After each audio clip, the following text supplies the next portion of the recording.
Basically today, when Gary basically said about this course, how we were able to come down and just put some together, I thought really hard about what should I actually put in these slides. Would I go technical and put all this fancy forecasting? And I really thought about you guys, and I thought you really need to know data, and you want to do stuff for your own research. So I went on the angle of actually showing you about crime statistics and how to get it, what it's used for, what are some of the caveats with it, what are some of the limitations with it. That's the angle I sort of took with this talk. So I'm sure everyone's familiar with crime statistics. Like, they're pretty much in the media. They're always used. They're sort of, you see them, crime's up here, and there's all these homicides there, and assaults in the city. That's all crime stats. So when you see all that news, all that data that we have at Victoria Police gets captured and gets reported in various journals such as the media and so forth. And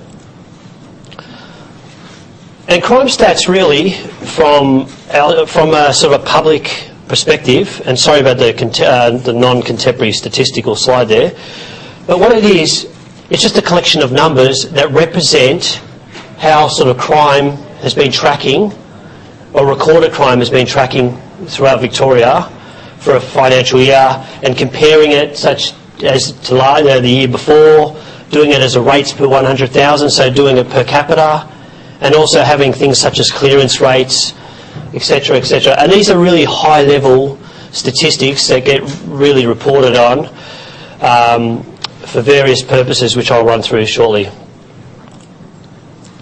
The main thing Victoria Police uses statistics for is really to drive policy and planning, resource allocation, and assessing strategies that are put forward.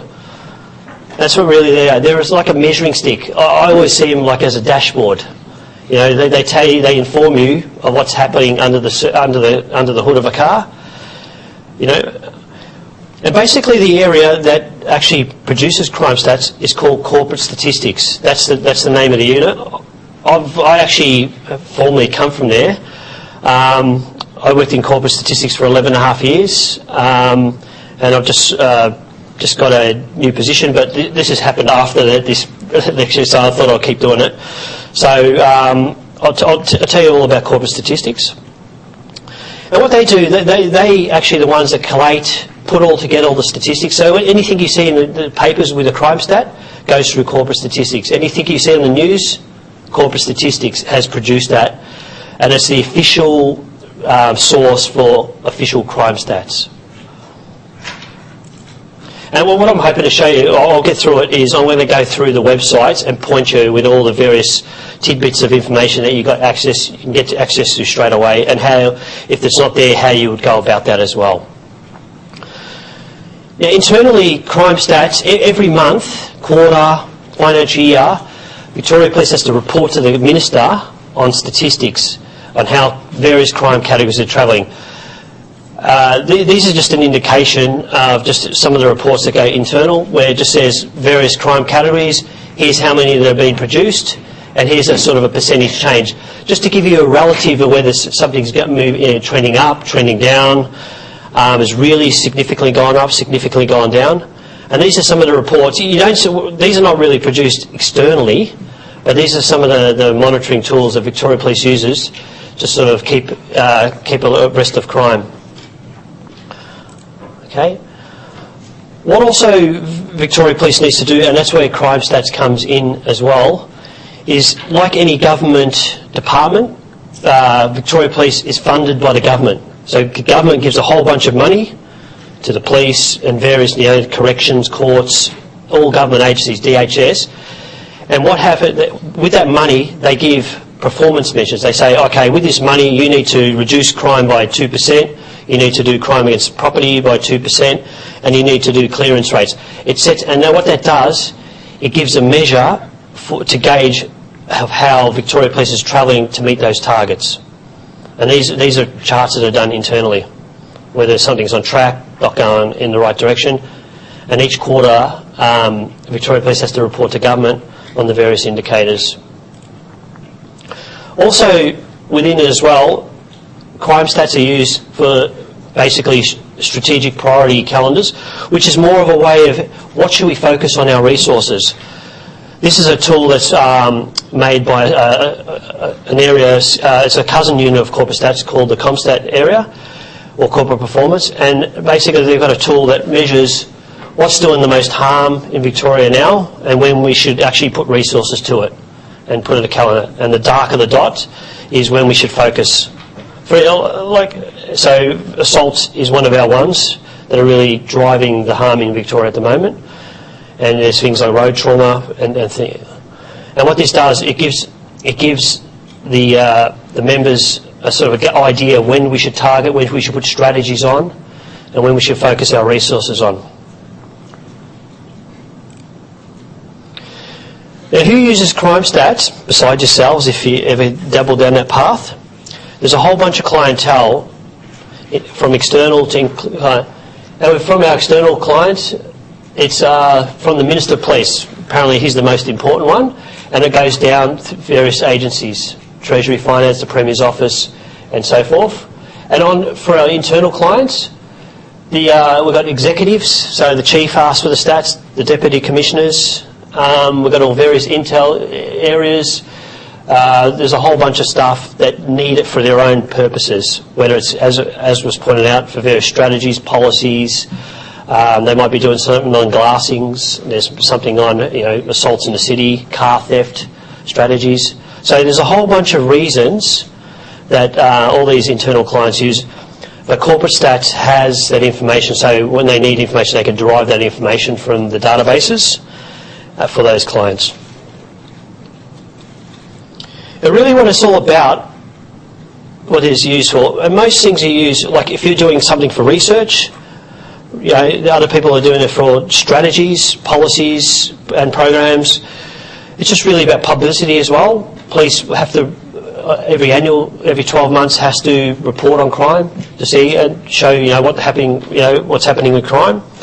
And it's one of the mechanisms for crime statistics. Crime statistics has actually been publicly there for probably about 60 years. 1959 was the first publication of crime stats. It's been in annual reports before that, but each year Victoria Police has to report on crime stats each year. Now, crime stats, that good or bad? Bad. There's something that will come up there. Oh, it's all right. All right. Yeah, keep going. Soldier on. So, crime stats really, we need to report on, but it's really important, how does crime stats become a crime stat? And crime stats are based on actual real-life crimes that happen in society. So if your car ever got, I'm not going to put hands up who's got a car because it's privacy there, but if your car's been stolen or if you've been experienced a burglary, assaulted, you've known of people that have been busted for drug taking, various things like that, and have been reported to police, all those specific incidents get captured through police forms and then get put into a database and then get stored there and then reported on.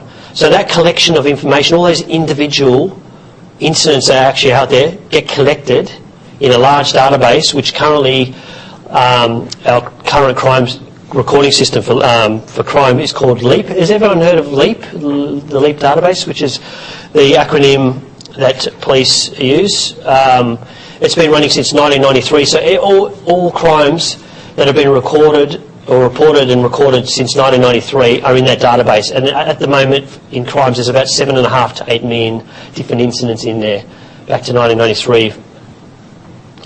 And there's a whole bunch of different reports, and just giving you a sample, these from crimes, and there's even things such as family violence reports, missing persons. There's a whole bunch of stuff that gets captured in LEAP. LEAP is a good resource for a lot of this, a lot of data. This is just a sample of a form. This is it's got all the details. This is one that's called an offence against a person, which encompasses things like assaults and robberies and so forth. A lot of information gets captured. such as dates, times, who, what type of offence code it is, between times, so when the actual offence occurred, whereabouts it occurred, what address was it at, who was the victim, what was their age, various demographics such as Indigenous status, and so forth. The bottom half is a whole bunch of modus operandi, which can actually be, which gets reported, and statistics can be extracted there as well. Such as for level of injury, if someone was assaulted, if the person sustained red marks, bruising, sustained major lacerations, that gets recorded. If for robbery, if a firearm was used, or a knife, a bat bottle, if the person was assaulted during that thing, there's a whole bunch of stuff that gets recorded and stored in LEAP. It's really done for intelligence purposes. So if a lot of that modus operandi stuff gets reported, not just for statistical purposes, it's mainly derived for operational purposes. So if you're looking for similar modus operandi, it might be a burglary where it's the same kicked-in window, it's the same type of thing stolen, then you can do some analysis, say, okay, there's a whole area here that had very similar modus operandi, and then it's likely to be the one or the same the same group of offenders out there. And that's why it's really useful. Other purposes that modus operandi gets captured, and it's useful data as well, is there's a lot of information where you just can't have that top-level crime stat, just doesn't show. Okay, and I'll show you some of that when I get to the site. Now what it does, this is just a member out here. He'll fill out a form. It gets all entered. It's done it's done in two different ways. It's done electronically through a system, and it's also some crimes it's done through fax-based as well, which goes into a big hub called Central Data Entry Bureau, and they key in that information, and it gets stored into that LEAP database, and that's what the database which captures all through. And this gets funneled into Corpus Stats, and we use a analysis software called SAS, which is most government agencies and a lot of places use SAS. And all our analysis or reporting on crime stats happens through SAS. We do there's uploads each day of this information, so we can report up to the minute or up to the midnight before on what's happening. Okay.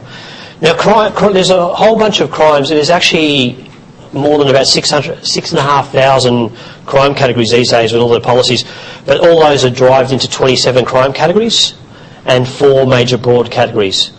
We've got our which are called violent crimes, which is our crime against a person, which ranges from homicide, sexual assaults, robberies, assaults, and kidnaps. Then you've got other property crimes related to theft, damage, fire, burglaries, shop steals. So there's a whole bunch of categories. We've got one called drugs, which is about people that actually cultivate, manufacture and traffic it. So your dealers and your growers, and then your possessors and users. And all these categories can be broken down into different types of drugs, so cannabis, ecstasy, methamphetamines and so forth.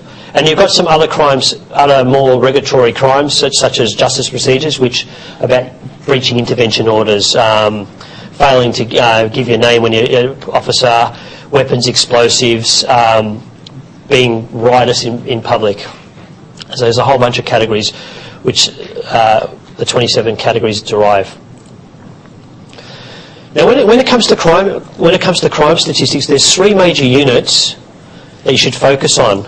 There's the offence itself, and each offence has a victim and an offender, or one or more offenders. Offence is really the number of distinct criminal conducts that occurred. An example, just to actually, I won't bore you to death with crime counting rules, but if someone actually come forward with a historical sex offence and said, look, over the past such and such times, there were some sexual assaults that happened over a number of years. There was 20 different offences. What happens in terms of this one? There'll be one offender. If the person said there was only one offender, there'll be one victim, but there'll be 20 counts.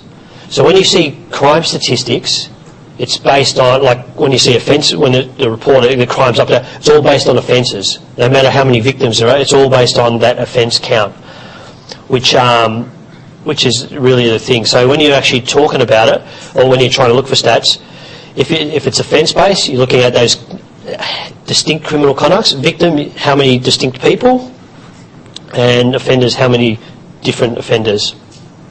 Sorry, can I just ask, if that's the case, wouldn't the number of victims be a more accurate measure of how serious this crime category has become? It does, yes or no. The offence base is there, it's just because it really shows you how much crime, how many criminal conducts, although it's affecting so many victims. If someone was victimised over a period of time, even if it's a shop, if a shop was getting their till stolen out of each week for 52 weeks, by the same person. By the same person, it's 52 counts. There's 52 distinct criminal conducts that happen over a period of time. So in terms of the amount of criminality out there, offence counts suits. But if you're looking at how many people have been impacted by crime, then victimised by crime, then victim-based counts would be more your cup of tea.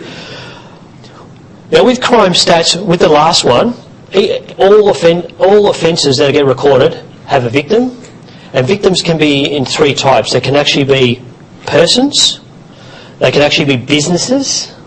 So if a bank was robbed, the bank is actually the primary victim. And there's what's called statutory victims. And what the statutory victim is when certain offence types, such as drugs, they don't have victims per se. So a person, it's basically that the state of Victoria, the statute, is the victim, meaning that drugs is a good one. The drugs is just an offender. There's no person that's getting impacted by that crime other than it's illegal. Now with the last one, with offender, the offenders that get recorded in crime stats is only based on offenders that have been processed by police. So there are crimes out there that get committed and currently there's no offender being processed for it. So the offender's still at large per se. So that's important to know when you're looking at offender statistics. Now there's 3 date fields as well. Sorry with all the terminology, but it's pretty important. When crime stats are based, the crime stats gets based on the very last one, and I'll get to it. The first one is the date the actual offence was committed, when it actually occurred. So when that assault happened, when that car got stolen, that's what's based on the commit date.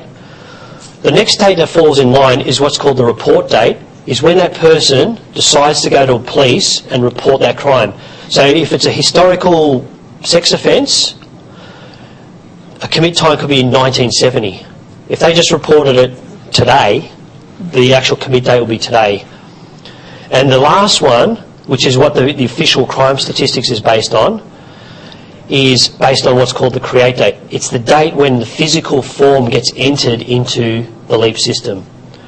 And what that means is that's when Victoria Police as a whole knows about that crime. That's when the official crime stats. And the reason why crime stats are reported on create date is if they're based on commit dates, we can't go back to 1970 and fix the crime stats up there if that person reported a crime back in 1970. It's based on committed. If it happened, we just can't, if we're nice to have a time machine. But in terms of the create date, it's when the actual physical system knows about it, and that's what gets reported, when that actual physical, it gets entered on LEAP. And what that does is, there's other reasons for, because the committed date can be a bit vague as well. Like some person might actually go on a 1-month holiday, they leave on the 1st of Jan, come back on the 1st of Feb, and they come home and their house has been burgled. There's a 31-day gap when that burglary could have happened. So from official purposes, the date recorded on is a timestamp. It's based on an internal clock. Now, so I'm going to carry on. I'm about to go over to the website. This is all the theory side. When it comes to crime stats, there's a few caveats I just want to be aware of if you're approaching this stuff. And I like to be straight with these as well. is you can't get any current financial year crime stats. That's just one where it's based on quality control, and it's mainly the reason because there's a whole bunch of quality control that happens around this time of year. The official 2012-13 stats should be out, I reckon, next weekish. Next week, I'd say, end of this month, start of September. So there's a lot of production that gets done, a lot of data cleaning, quality control, and so forth, validation that goes along. When it comes to, and this comes down, this will touch with the third point, generally crime stats don't go lower than the postcode level. It's generally sort of postcode level. There's no really crime stats at the street level. It comes down to that third one about privacy and confidentiality. And what that means is statistics shouldn't be the way I sort of, when you're vetting crime statistics, when you release it, it shouldn't tell you a story at an individual level. It should tell you a story as an aggregate, but it shouldn't tell you, if you put a statistic where, for instance, you give out one 14 to 15-year-old female in Ballarat that was sexually assaulted on the June, it's just too much of a story there. You're not actually, and you could actually theoretically maybe go to a Ballarat newspaper and look up that physical case that happened, and that's what crime stats, that's when releasing information, try not to do. So it's really, in a legal sense, there is some de-identification processes that have to go on sometimes when data from, like, if we start talking small accounts, has to be put through. It's really just to cover that, so that the privacy and confidentiality. And it's a rule gets used by a lot of government agencies. Australian Bureau of Statistics has a big de-identifying data process that they do. For corporate stats, it's usually just anything with a 1 and 2 will get asterisked out. Zeros get displayed still, but your 1s and 2s get asterisked out. And here's the stats. So if you're after any crime stats, there's 3 sources. There's actually the physical police website. There's some electronic annual publications at this second one, which I'm about to show you. And each quarter, Victoria Police actually release quarterly stats. So it's a new thing that's only been happening over the past couple of years. So in terms of the first one, and so this is the standard Victoria Police website, police.vic.gov.au. If you're looking for crime stats here, if you just stick to the left and just go about Victoria Police, it's just one of the services, and it's good to see that our internet's not slow as well. And statistics. And there's various statistics on traffic, but the one we're interested in is in crime statistics. Now these are getting up to date. So at the moment the most contemporary is 11-12. They will be 2012-13, I'd say within the next fortnight they will be fully refreshed. I'd say probably by next week, end of next week is a good bet, but it's around that time. It's about the end of August, start of September. For instance, here's a publication, or should I try this? Okay, so this is what's called an annual report. This is a report that gets done. You'll see, although it will be the 12-13 one, and it's just based on a number of statistics. And it's good to actually go through these and see some of the statistics that get produced. There's a bunch of offence-based information. Sorry, pretty small. There's a whole bunch of regional information, where the crimes occurred. So, did it happen? I'll see if I can zoom in a bit. So what type of locations are happening? Are they happening residential? And their changes. Crime on public transport, which is a big focus at Victoria Police in the moment. Who's offending, or who's been processed for offences? What are their demographics? How old are they? What type of crimes they've been committing? By various, age distributions and so forth. Now, with the crime stats as well, in the past financial year, in 11-12, I can't tell you what's happening this year. I've got to keep that a secret. But last year we actually produced an 8.2% increase. And as a per capita, so if you do it as a rate per 100,000, so it's per capita, it was actually worked out to be a 6.8% increase. And a lot of that was coming from our crime against the person category. And what that meant is Victoria Police have been really focusing on family violence. It's been a big driver of our crime. We've been really focusing on trying to get those reports, because family violence is a very hidden crime. It's kept in, and we're trying to get into that, so make that tip of that iceberg that we only see, we're trying to make that a lot bigger. And we've had a lot of things, a lot of strategies around family violence, which has really driven our crime statistics up. And this probably leads into a point that when you actually look at our crime statistics, and I meant to touch on this before, is crime statistics only about recorded stuff. So it only encapsulates stuff known to police. There are crimes that, if there could be people anywhere committing crimes, unless they're actually detected by a police member or reported by a victim to police, this is not in our crime, it won't become part of a crime stat. So the only stuff that you get from crime stats is all based on actual physical reported crime stats. So there's a whole bunch of documentation. We still have a tab. Okay. So there's a whole bunch of stuff. There's stuff at the local government areas. So if you do if you want to drill into your local government areas, various things on family violence and so forth. There's also public e-books that we actually have, which I'll just go back to my presentation, which is based on this VicPol crime stats, which is hopefully it comes up. And there's also the quarterly stuff as well. So this is a sort of a digitised version of the books here. So you can basically do all this, turn the page type stuff, and if it loads, it's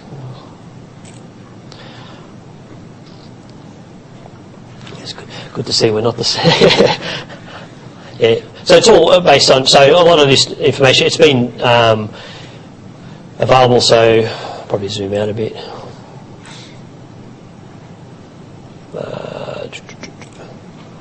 So it's all the same information in here. So there's a whole bunch of stuff on victims, time series. There's a whole. I know, have a look at the sites. And the last one before I leave the stage is based on the quarterly stuff. There's one called the My Place, which is one that's done. I'll just copy paste. I think I'll do that. Which is a and this one's really driven by our media unit, which is more. Because they're updating it at the moment. But what you can actually do is you can actually put in your postcode, and this will take you to your local government area and give you all these various crime stats and maps and various things on traffic and crime in your area. I think that's really about it for the presentation. So I can hand over to Tim. And the last slide was just the last additional one. Well, crime statistics. If you're interested in, if I go back, if you're interested in,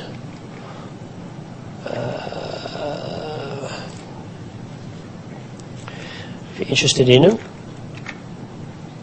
there's a corporate stats the website, which is back on that police.vic, which is on there about Victoria Police statistics, crime statistics. And there's actually a where are we? Statistics probably. Yeah, there's actually an email link here, which you can actually put in the request.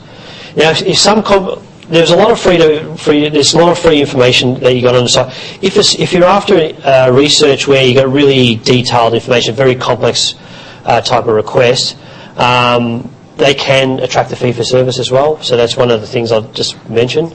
I'm not trying to put you off from doing it, but it's just part of the service, because there's a lot of requests that get put through Corporate Stats, various, as you see, the things. But that's really it for myself. Hopefully everyone's still awake for Tim. So any questions?